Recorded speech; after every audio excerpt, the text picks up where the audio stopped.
Python నేర్చుకోవాలనే ఆసక్తి ఉందా?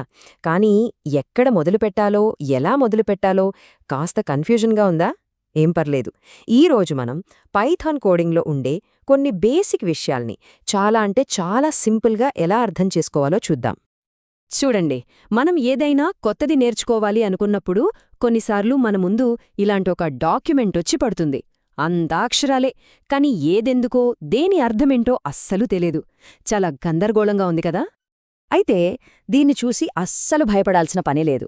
ఈ గజిబిజినంతా మనం ఒక పద్ధతి ప్రకారం విడదీద్దాం. అసలిందులో దాగి ఉన్న సింపుల్ కానీ చాలా పవర్ఫుల్ ఐడియాలని ఒక్కొక్కటిగా బయటకు తీసి చూద్దాం. సరే, మరి మొదలుపెట్టేద్దామా? ఫస్ట్ స్టెప్, మనం కంప్యూటర్కి ఇచ్చే మొట్టమొదటి కమాండ్ ఏంటో తెలుసా? మనకు కావలసింది స్క్రీన్ మీద ఎలా చూపించాలి అనేది. ఇక్కడ్నుంచే మన ప్రయాణం మొదలవుతుంది. ఇది చాలా బేసిక్ అన్నమాట. దీనికోసం మనం వాడే ఫస్ట్ టూల్ ప్రింట్ ఫంక్షన్. చాలా సింపుల్గా చెప్పాలంటే పైథాన్కి హే, నేను చెప్పేది స్క్రీన్ మీద చూపించు అని చెప్పడానికి మనం వాడే కమాండ్ ఇది. అంతే. ఉదాహరణకు ఇలా కోడ్ రాసి దాన్ని రన్ చేశామనుకోండి. చూసేరా, మనకు ఇలా అవుట్పుట్ వస్తుంది. ఎంత సింపుల్ కదా! మనం ఆ కొటేషన్ మార్క్స్ మధ్యలో ఏది పెడితే అది ఉన్నది ఉన్నట్టుగా స్క్రీన్ మీద కనిపిస్తుంది.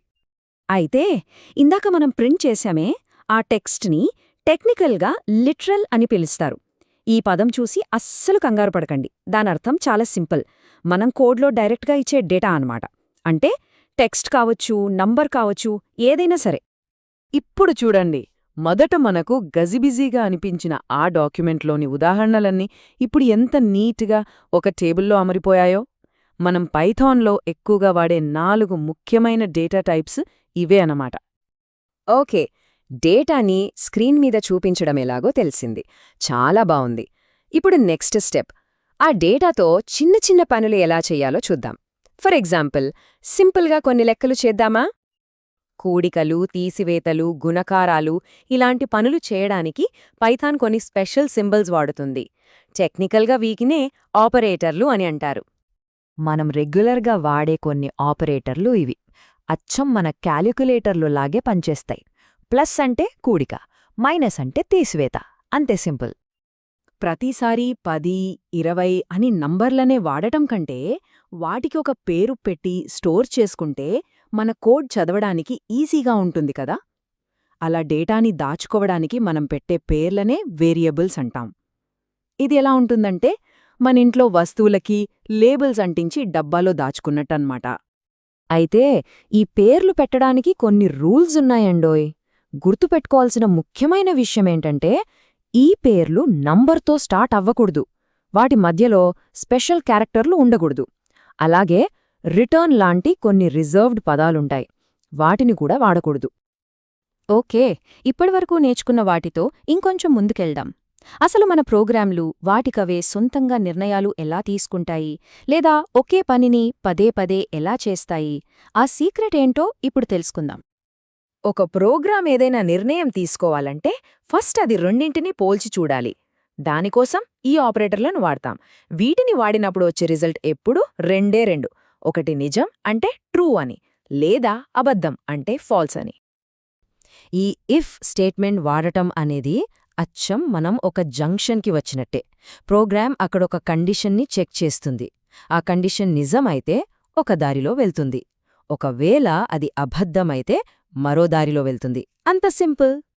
ఒకే పనిని మళ్ళీ మళ్ళీ చెయ్యాలంటే ప్రతిసారీ కోడ్ రాయాల్సిన అవసరం లేదు. దానికోసమే మనకు లూప్స్ ఉన్నాయి. వైల్ లూప్ ఎలాగంటే మనమొక టార్గెట్ పెట్టుకుని అది పూర్తయ్యే వరకు పరిగెడుతూనే ఉంటాం కదా, అలాగన్మాట. ఇక ఫార్ లూప్ ఏమో ఒక షాపింగ్ లిస్ట్లోని ప్రతి వస్తువుని టిక్ చేసుకుంటూ వెళ్ళినట్టు. సరే, ఇప్పుడు మన దగ్గర చాలా డేటా ఉంది. ఈ డేటా అంతా చిందరవందలుగా పడేకుండా నీట్గా ఒకే చోట ఒక గ్రూప్గా ఆర్గనైజ్ చేయాలంటే ఏదైనా ఒక పద్ధతి కావాలి కదా. పైథాన్లో ఇలా డేటాని ఒక గ్రూప్గా పెట్టడానికి మనం ఎక్కువగా వాడేదే లిస్ట్. సింపుల్గా చెప్పాలంటే ఇది మనం మార్కెట్కి వెళ్లేటప్పుడు రాసుకుంటామే ఆ సరుకుల లిస్ట్ లాంటిది. ఇప్పుడు చూడండి, మన షాపింగ్ లిస్ట్తో ఏమేం చేయొచ్చో ఇక్కడ చాలా క్లియర్గా ఉంది. లిస్ట్లో ఒక ఐటెంని చూడొచ్చు, దాన్ని మార్చొచ్చు, కొత్త ఐటెంని యాడ్ చేయొచ్చు, లేదా మనకు వద్దనుకుంటే దాన్ని తీసేయచ్చు కూడా. లిస్ట్కి టపుల్కి మధ్య ఉన్న తేడా ఏంటో తెలుసా? ఒకే ఒక ముఖ్యమైన తేడా.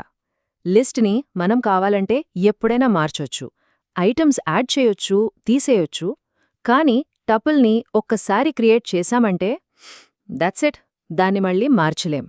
అంతే తేడా. చూసారా, మొదట్లో మనకు అంత గజిబిజిగా ఏమీ అర్థం కానట్టుగా అనిపించిన ఆ డాక్యుమెంట్లోని ముఖ్యమైన పాయింట్స్ అన్నింటినీ మనం ఎలా స్టెప్ బై స్టెప్ విడదీసి ఒక క్లియర్ రూట్ మ్యాప్ లాగా తయారు చేసుకున్నామో.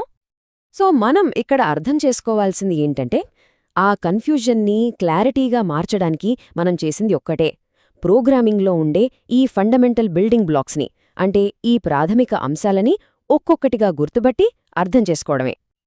ఈ కొత్త భాషకు ఉండే గ్రామర్, అంటే నియమాలని ఇలా ఒక్కొక్కటిగా నేర్చుకుంటే చాలు. కోడ్ని చూసి కన్ఫ్యూజ్ అయ్యే స్టేజ్ నుండి అదే కోడ్తో మనకు కావాల్సినవి క్రియేట్ చేసే స్టేజ్కి ఎవరైనా సరే ఈజీగా వెళ్ళగలరు.